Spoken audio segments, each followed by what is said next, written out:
చాలా సంతోషంగా ఉంది. ఎందుకంటే మీతో ఇది రెండోసారి అంటే మీటింగ్ పరంగా మీతో చాలామందిని రోజు కలుస్తూ ఉంటా. ఆ రోజు కూడా చాలా ధైర్యంగా అంటే ఇప్పుడు మా అక్కగారు మాట్లాడినట్టు చాలా ధైర్యంగా పోతే ఉద్యోగమే, మళ్ళీ నా తమ్ముడు గెలిస్తే నా ఉద్యోగం నాకు వస్తుందని ధైర్యం చేసి మాట్లాడింది. మీరందరూ కూడా చాలా ధైర్యంగా వచ్చి నేనున్నాను అంటూ మీ అందరి సహకారంతో ఈరోజు ఎక్కడెక్కడో ఎవరెవరో ఎక్కడో పుట్టుంటాం, ఎక్కడెక్కడో కలుసుకుంటాం అన్నట్టు ఇక్కడ ఒక కుటుంబ సభ్యులుగా కలిసాము. చాలా గొప్ప వ్యక్తులతో పోల్చారు. ఆ స్థాయికి నిజంగా కూడా భగవంతుడు అవకాశం ఇవ్వాలి, మీ అందరి సహకారం ఉండాలి. ఎందుకురా అంటే గెలవడం, గెలిచిపోవడం, తర్వాత పొగడ్తలు అనేది కామన్. కానీ మీ అందరూ నేను గెలవడానికి ముందే వచ్చి నన్ను పొగిడారు, నేను గెలవాలని భావించారు. కాబట్టి మీ అందరికీ ఇంక ఎన్ని జన్మలు ఎత్తినా రుణపడి ఉంటాను.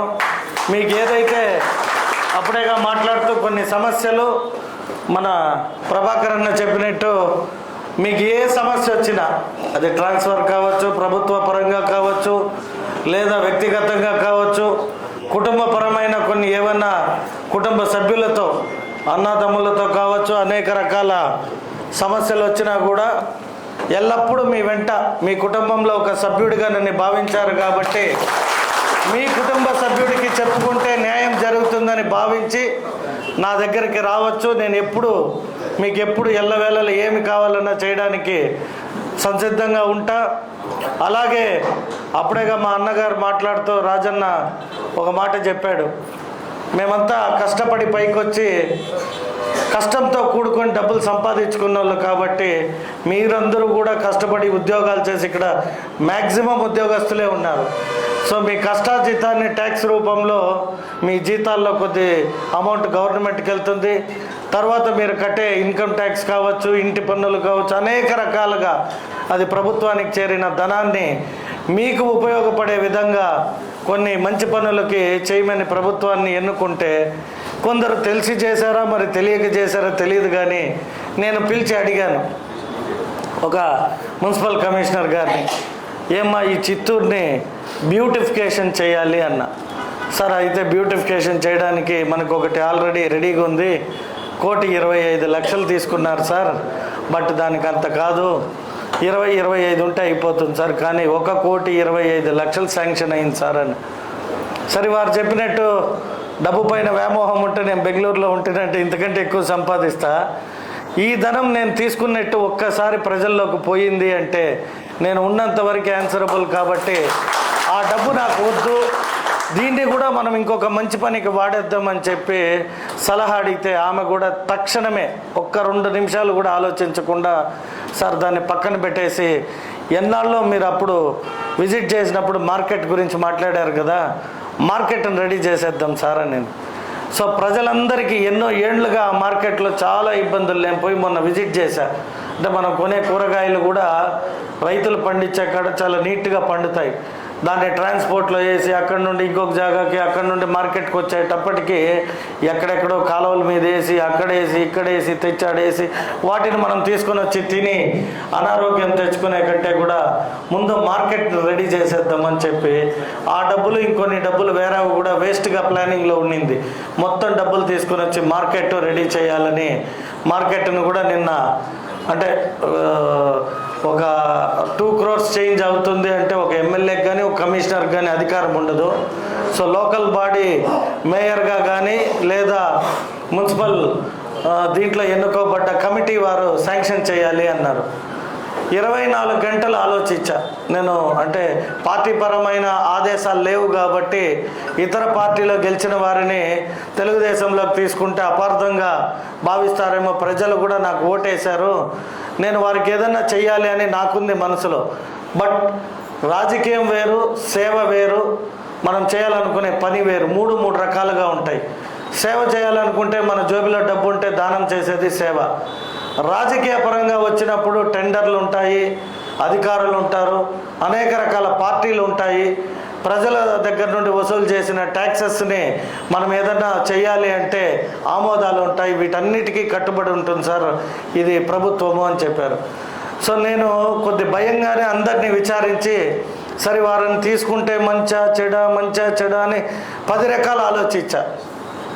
అయితే అప్పుడేగా గుండెకాయ పెద్దది, ఎటువంటి ఆటంకాలున్నా కూడా ముఖంలో చిరునవ్వు ఎప్పుడు తగ్గదు. ఎందుకంటే మీ అందరూ నేను చిరునవ్వుతో ఉంటే, నేను ఆనందంగా ఉంటే మీరు ఆనందంగా ఉంటారు. కాబట్టి ఆ నొప్పిని మనసులో భరిస్తూ ముఖంలో ఆ నొప్పి కనిపించకుండా చిరునవ్వుతో ఎప్పుడూ ఉంటాను.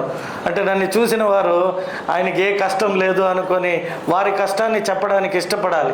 నేనే కష్టంగా కనిపిస్తే వారి కష్టాన్ని చెప్పకుండా నా దగ్గరకు వచ్చి వెళ్ళిపోతే ప్రయోజనం లేదు. కాబట్టి గత 20 సంవత్సరాలుగా నాకు ఊహ వచ్చినప్పటి నుండి ఎటువంటి వ్యక్తి వచ్చినా కూడా, ఆ సందర్భం నాకు ఎటువంటి కష్టం ఉన్నా కూడా వారి ముఖంలో చిరునవ్వు చూడాలి. కాబట్టి నేను చిరునవ్వుతో అలవాటు చేసుకున్నా. సో ఇవన్నీ ఎందుకు చెప్తున్నానంటే, రాజకీయపరమైనవి మనకి అడ్డంకుల వల్ల ఈ చిత్తూరు పట్టణం అభివృద్ధి చెందలే. కార్పొరేషన్ ఒకరికి ఉంటే ఎమ్మెల్యే ఒకరు వస్తారు, ఎమ్మెల్యే ఒకరు ఉంటే పార్టీ ఒకటి వస్తుంది.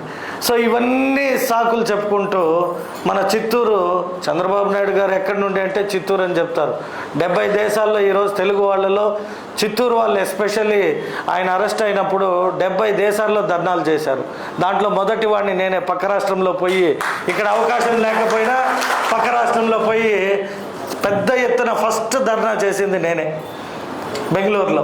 సో నేను చేసింది చూసి అలా ఒక్కొక్కరు దేశాలు, విదేశాలు, యునైటెడ్ స్టేట్స్, యూకే, ఎక్కడ పడితే అక్కడ చంద్రబాబు నాయుడు గురించి ఎప్పుడైతే అరెస్టుతో ఇవన్నీ చేశారో, మోదీ గారు కూడా చూసి ఒక రాష్ట్ర ముఖ్యమంత్రికి, అది మాజీ ముఖ్యమంత్రికి ఈ స్థాయిలో మద్దతు ఉందా అంటే ఆయనే చెప్పాడు. ఒకరోజు ఆయన లాగి కూర్చోబెట్టి, నాకంటే కూడా నేను చంద్రబాబు నాయుడు గారిని చూసి ఇన్స్పైర్ అయ్యి ముఖ్యమంత్రి అయిన వ్యక్తిని అని చెప్పుకున్నాడు.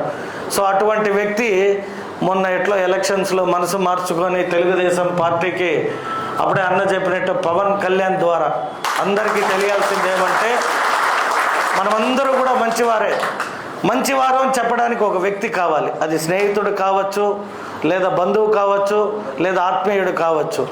ఆత్మీయుడు అనుకోండి, బంధువు అనుకోండి, లేదా ప్రజల సంక్షేమాన్ని కోరుకొని ఒక చంద్రబాబు నాయుడు వస్తేనే కష్టపడి ఈ రాష్ట్రాన్ని కాపాడగలుగుతాడు అని భావించాడు. కాబట్టే ఆ రాజమండ్రి జైల్లో పోయి ఆయనతో మాట్లాడినాక ఎవ్వరు, అంటే ఈ మాటని ఎందుకు చెప్తున్నాను అంటే, జన సైనికులు అడుగుండొచ్చు, మమ్మల్ని ఎవరిని అడగకుండా తెలుగుదేశం ప్రభుత్వానికి మద్దతు ఇచ్చేశాడు పవన్ కళ్యాణ్ అని. ఈరోజు నన్ను కూడా అడుగుతున్నారు. అంటే ఈ కంపారిజన్ ఎందుకు చెప్తున్నానంటే, మమ్మల్ని అంతా అడిగి మా ఎమ్మెల్యే వైఎస్ఆర్ పార్టీ వాళ్ళు తీసుకొని ఉంటే బాగుండేది అని మనం చెప్పాము అనుకోండి, ఏదన్నా ఒకటి చేయబోయేది, మన పార్టీలోనే దొంగలు ఉండొచ్చు. అంటే మన పార్టీ అంటే తెలుగుదేశం పార్టీ అని కాదు. ఇప్పుడు అప్పుడేగా అంటూ కులాలు, మతాలు ఎన్నో రకాలు ఉంటాయి సమాజంలో. మనకి ఎవడో ఒక రెడ్డి ద్రోహం చేసుంటే రెడ్డి కులాన్నంతా ఆపేదిస్తాం. ఒక నాయుడు ఏదైనా తప్పు చేస్తుంటే నాయుడు కులాన్నంతా ఆపాదిస్తాము. ఎవరైనా ఒక మైనారిటీ తప్పు చేస్తే ఆ మైనారిటీ కులాన్నంతా ఆపాదిస్తాం. కాబట్టి కులాలు వేరు, సందర్భాలు వేరు, స్నేహాలు వేరు. సో ఇవన్నీ ఎందుకు చెప్తున్నానంటే, ఆ ఎమోషన్ ఆ వ్యక్తికి ఒక్కడికే తెలుసు చంద్రబాబు ఎంత అవసరమో అని భావించాడు. కాబట్టి బయటకు వచ్చి ఎవరిని అడగకుండా తెలుగుదేశం పార్టీకి, చంద్రబాబు నాయుడు గారికి మద్దతు తెలియజేశాడు. అయితే ఆ మద్దతు తెలియజేసిన వ్యక్తి గురించి ప్రజలకు తెలుసు కాబట్టి ప్రజలు మద్దతు ఇచ్చారు. ఎస్, నువ్వు తీసుకున్న స్టాండ్కి మేమంతా నీ వెనకుండాము అని వారందరి సహకారం, జన సైనికులకి కూడా మనం ప్రత్యేకంగా ధన్యవాదాలు తెలియజేసుకోవాలి. ఎవరో ఒకరు మాట్లాడారు, అంటే రెండు పార్టీలు కలిసినప్పుడు వీరికి వచ్చే సీట్ కాడ అక్కడ సీట్ రానోడు ఏదన్నా అది ఇది అని బ్యాడ్గా కానీ లేదా విమర్శలకు కానీ అనేక రకాలుగా మాట్లాడి ఉండొచ్చు. కానీ ఆయన తీసుకున్న నిర్ణయం ఈరోజు యావత్తు ప్రపంచం గమనించింది. రాజమండ్రి సెంట్రల్ జైలు బయట పవన్ కళ్యాణ్ అనే వ్యక్తి తీసుకున్న నిర్ణయం ఆంధ్ర రాష్ట్రంలో చరిత్రలో గుర్తుపెట్టుకునే విధంగా మ్యాండేట్ వచ్చింది. 164 సీట్లు గెలిచాం. అప్పుడే అన్నగారు చెప్పినట్టు నేను అనేక రకాలుగా రాజకీయాల ప్రసంగాలు, మీటింగ్లకు పోయినప్పుడు ప్రజల్లో కొద్ది భయం ఉండేది. నన్ను కొందరు అడిగారు, నీకు భయం లేదా అన్నారు. నేను భయపడేవాడైతే ఇక్కడి దాకా వచ్చేవాడినే కాదు కదా. నేనే మీకోసం ఉండగా మీరెందుకు భయపడతారు? మీరు ఎంత ధైర్యంగా ఉంటే నేను ఇంకా అంత ధైర్యంగా ఉంటా. నా ధైర్యం మీకు తోడైతుంది అని చాలా అనేక సందర్భాల్లో, అంటే తెలుసో తెలియకో వాడు భయపడి మనల్ని భయపెట్టచ్చు. కానీ భయానికి అర్థం తెలియని వ్యక్తి నేనే. ఎందుకంటే నేను కూడా ఈ ఊర్లో లేదు, నాకు బంధుత్వం లేదు, నాకు కులస్తులతో కూడా పెద్ద పరిచయం లేదు. ఎందుకంటే ఆ కులంలో నాకంటే సీనియర్లు కాబట్టి వారికి పదవులు కావాలి కాబట్టి నన్ను ఇష్టపడలేదు, ఎంకరేజ్ చేయలేదు. అంటే కులాన్ని అన్నీ కాదు, రాజకీయపరమైన వ్యక్తుల గురించే చెప్తున్నా. అయినను నేను వచ్చి ఉండేది మీ అందరికీ అండగా సేవ చేస్తానని వచ్చా కాబట్టి సేవ చేసుకుంటాం. నా ప్రజలు నన్ను గుర్తించిన రోజు ఖచ్చితంగా నేను ఎమ్మెల్యే అవుతాను. అప్పుడేగా మేడం చెప్పినట్టు ఎవరు ఏది వచ్చి అడిగినా నాకేదో వస్తుంది అనే భావనలే. మా నాన్నగారు చదువుకున్న స్కూలు వారు అడిగారు, మా నాన్నగారు చేసి పెట్టి ఆయన సంతోషం పొందితే చాలని చెప్పి అది ఎంత ఏమని అడగకుండా కూడా ఆ పని చేసేయండి అని చెప్పారు.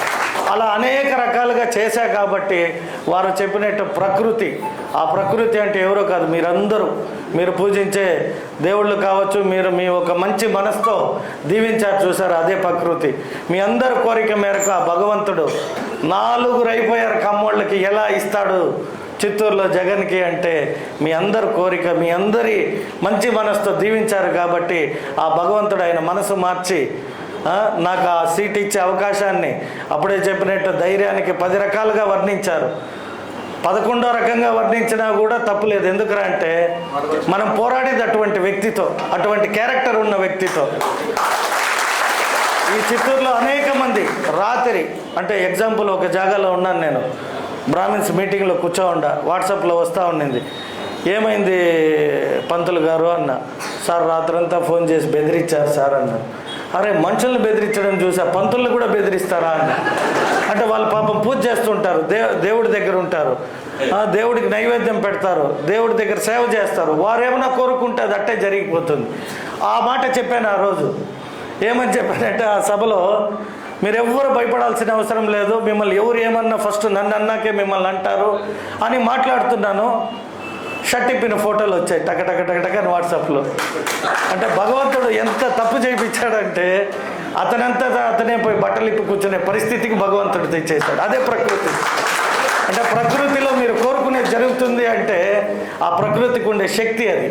కాబట్టి మీ అందరినీ కూడా ప్రత్యేకంగా, ఎందుకంటే ఎక్కడ నేనెవరో తెలీదు, నాకు మీరెవరో తెలీదు, కానీ మీ ఉద్యోగాల్లో ఉన్నా ఆ టైంకి వస్తే మీ ఉద్యోగాలు పోతాయని తెలిసినా మీ అందరి సాహసం నాకంటే కూడా గొప్ప సాహసం మీది. లక్ష్యం ఒకటే. ఎస్, మనందరం ప్రజల కోసం.